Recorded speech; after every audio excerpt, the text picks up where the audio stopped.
Alors, à propos du calcul des limites en mathématiques, c'est une opération qui se note de cette manière-là.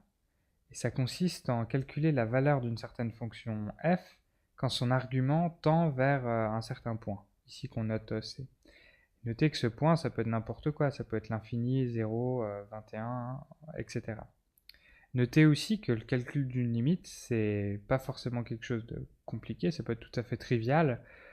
C'est pas forcément la levée d'une indétermination. Ici, je vous ai donné un exemple. On calcule la limite de 2x quand x tend vers 5, c'est tout simplement 2 fois 5, ce qui donne 10. Très bien, mais nous, ce qu'on a besoin, en fait, c'est ce qu'on va voir dans cette vidéo, c'est la limite de certaines fonctions, des principales fonctions qu'on utilise ici en HEC, à certains points où c'est important de connaître leur valeur. Et ces fonctions, ça va être la fonction polynomiale, exponentielle et logarithmique. Et ensuite, on verra aussi la limite de certaines expressions quand on a une somme de fonctions ou le produit de fonctions et ainsi de suite. Donc commençons avec la fonction polynomiale qu'on peut écrire comme étant x puissance n et on va s'intéresser au cas où n est plus grand que 0. Donc le premier cas va être calculer la limite de x puissance n quand x tend vers 0. Ça revient simplement à calculer 0 à la puissance n. Et donc, quand on multiplie 0 n fois avec lui-même, ça donne toujours 0. Donc le résultat de ça, c'est 0. Ensuite, on peut s'intéresser aussi à la limite de x puissance moins n quand x tend vers 0. On peut réexprimer ça de cette manière, comme 1 sur x puissance n. Et donc, de là-haut, on sait que quand x tend vers 0, x puissance n tend vers 0 aussi. Donc ici, on aura quelque chose qui sera 1 divisé par quelque chose qui tend vers 0. Et en fait, mettre quelle valeur ici correspond à cette limite, c'est répondre à la question combien de fois il y a dans 1 quelque chose de très très petit. Et la réponse à ça, c'est une infinité. Donc dans 1, il y a une infinité de fois quelque chose d'infiniment petit. Très bien, ensuite on peut aussi calculer la limite de x puissance n quand x tend vers l'infini. Ici j'ai noté symboliquement, on peut représenter ça comme étant l'infini à la puissance n. Et en fait ça c'est simplement quelque chose d'infiniment grand à une certaine puissance, ça reste infiniment grand. Et donc le résultat de ça c'est l'infini. Finalement ce qu'on peut calculer c'est la limite de x puissance moins n quand x tend vers l'infini. Le résultat de ce calcul, donc on peut réexprimer ça comme étant 1 sur x à la puissance n. Et donc, on sait que x à la puissance n quand x tend vers l'infini, c'est très très grand, enfin c'est l'infini. Et donc 1 sur quelque chose de très très grand, ça tend vers 0. Et donc, la limite de ce terme-là, c'est 0. Si vous n'êtes pas sûr ou pas à l'aise avec ça, n'hésitez pas à essayer avec votre calculatrice tout simplement. Par exemple, pour ce dernier cas, vous divisez 1 par 100, ensuite vous divisez 1 par 1000, 1 par 1 milliard et ainsi de suite, et vous verrez effectivement que le résultat de ce calcul va tendre vers 0. Prochain exemple, c'est pour la fonction exponentielle qu'on peut représenter de cette manière-là. Donc c'est une certaine base, donc une constante ici qui est plus grande que 0, à la puissance x. Et donc pour rappel, ça correspond à multiplier la base, donc b, x fois avec lui-même. Notez que je dis x fois avec lui-même, mais x peut aussi ne pas être un entier. Et vous êtes habitué à la fonction normalement exponentielle comme étant f de x égale e de x, et e c'est la base, en fait le nombre e c'est le nombre d'Euler qui vaut à peu près 2,7. Alors pour les limites importantes par rapport à cette fonction, ça va être par exemple quand x tend vers 0, et bien ici on pourra simplement écrire que ça nous donne b à la puissance 0, et comme n'importe quoi à la puissance 0 donne 1, et bien on connaît le résultat de cette limite. Ensuite pour le cas b à la puissance x, quand x tend vers l'infini, on va séparer trois cas différents. Le premier cas où b est entre strictement plus grand que 0 et strictement plus petit que 1, le résultat de ce calcul-là va nous donner 0. Et la raison de ça, c'est que, prenez par exemple b est égal à 1 demi.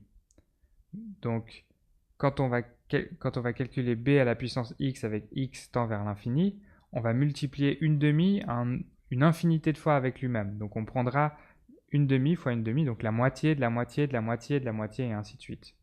Et donc ça va à chaque fois donner quelque chose de plus petit, et c'est normal que le résultat donne 0. Et c'est valable avec une demi, mais c'est valable avec 0,9 qui est 90%, donc on prendrait 90% de 90%, 90% et ainsi de suite. Donc là aussi ça tendrait vers 0. Ensuite, si b est égal à 1, et bien là on peut réécrire cette limite-là comme la limite de 1 à la puissance x quand x tend vers l'infini, qui est égale à la limite juste de 1 parce que 1 à la puissance n'importe quoi, ça donne toujours 1. Et donc le résultat c'est simplement 1. Finalement, le résultat de la limite de b puissance x quand x tend vers l'infini et que b est plus grand que 1, le résultat c'est l'infini, pour la simple et bonne raison que quand on multiplie quelque chose de plus grand que 1 une infinité de fois avec lui-même, le résultat en fait ne cesse de croître. Donc plus on augmente le nombre de fois où on multiplie b avec lui-même, le résultat ne cesse de croître, et ben on dit que le résultat de ça c'est infini. Prenez un exemple avec 2, vous faites 2 fois 2 fois 2 fois 2 fois 2, et ainsi de suite, et ben le résultat ne va cesser de croître jusqu'à une valeur extrêmement grande quand vous vous arrêterez. Ensuite, pour la fonction logarithme, peut-être ici, donc je vais tout de suite vous dire quelles sont les valeurs des limites importantes pour le logarithme. Donc pour rappel, on note logarithme en base a avec l'argument x. Nous, on va étudier seulement les cas où a est plus grand que 1. Et j'ai mis une note, rappelez-vous que en fait, vous en général, vous utilisez ln de x, mais ln de x, c'est simplement logarithme en base e de x. Et comme j'ai rappelé avant, e, c'est 2,7, à peu près. C'est le nombre d'Euler. Donc pour ces valeurs ici, la valeur de logarithme en base a pour n'importe quel a plus grand que 1, quand x tend vers 0, le résultat c'est moins l'infini, on va essayer d'avoir une intuition de pourquoi c'est moins l'infini. Et ensuite la limite du logarithme en base a de x quand x tend vers l'infini, c'est l'infini. Alors pour le premier cas ici, on se rappelle que la fonction logarithme en base a de x répond à la question à quelle puissance faut-il élever a, donc la base, pour obtenir x. Donc ici, je vais noter quelque chose qui n'est pas rigoureusement correct, mais c'est juste pour vous donner l'intuition. Imaginez qu'on mette a à une certaine puissance, disons y, est égal à 0. C'est ce qu'on est en train de calculer quand on calcule cette limite. Quelle est la limite de log en base a de x quand x tend vers 0, donc log en base a de 0. Donc à quelle puissance faut-il mettre a pour obtenir 0? La réponse c'est la puissance y, et ici on sait que comme a est strictement plus grand que 1, il va falloir avoir une puissance très négative ici, très en dessous de 0, donc par exemple moins 1 million, moins 1 milliard et ainsi de suite, pour que a se rapproche de 0. Et c'est pour ça que la limite pour que a tende vers 0, il faut que cette puissance ici tende vers moins l'infini. Vous pouvez essayer de nouveau avec votre calculatrice, prenez a égale à 2, et vous faites a à la puissance moins 10, moins 100, moins 1000, et ainsi de suite, et vous verrez que le résultat se rapprochera de 0.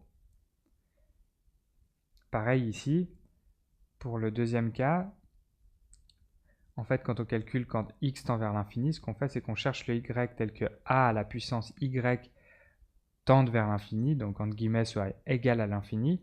Et ici, comme a c'est quelque chose de fini, pour arriver à quelque chose d'infiniment grand, il faut élever à une puissance infiniment grande. Donc y doit tendre vers l'infini.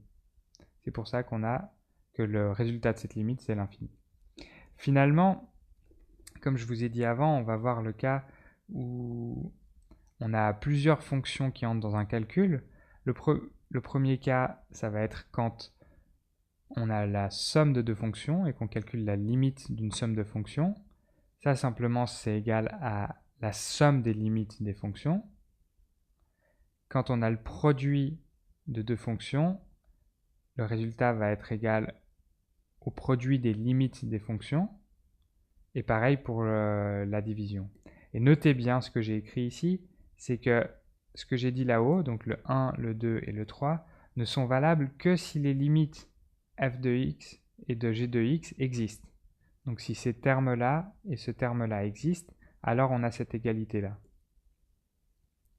Et là, plus bas, j'ai mis un petit exemple.